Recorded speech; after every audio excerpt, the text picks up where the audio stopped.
মাশাআল্লাহ মাশাআল্লাহ গাইস, দেখেন মাশাআল্লাহ সুবহানাল্লাহ কিভাবে হজ হাজিদেরকে কিভাবে তারা নেমন্তন্ন করতেছেন, কিভাবে তাদেরকে ইজ্জত করতেছেন, সম্মান করতেছেন, সেলুট করতেছেন, কত মহাব্বত ভালোবাসা। দেখেন দেখেন ভাইয়েরা, মাশাআল্লাহ মাশাআল্লাহ সুবহানাল্লাহ। আল্লাহ সবাই হজ কবুল আর মঞ্জুর করুক। এ আল্লাহ, মহান আল্লাহ পাক রব্বুল আলামিনের দরবারে বলতেছে যে এদের সবাই হজ কবুল আর মঞ্জুর করে নিন, আমিন।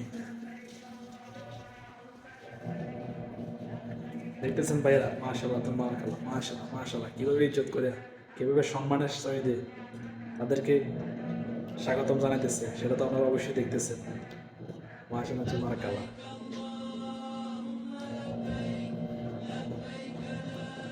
আল্লাহ আল্লাহ আল্লাহ, মহান আল্লাহ পাক রব্বুল আলামিন কিভাবে মানুষকে ইজ্জত দেয়। ইজ্জত দেওয়ার মালিক তিনি একমাত্র মহান আল্লাহ পাক রব্বুল আলামিন।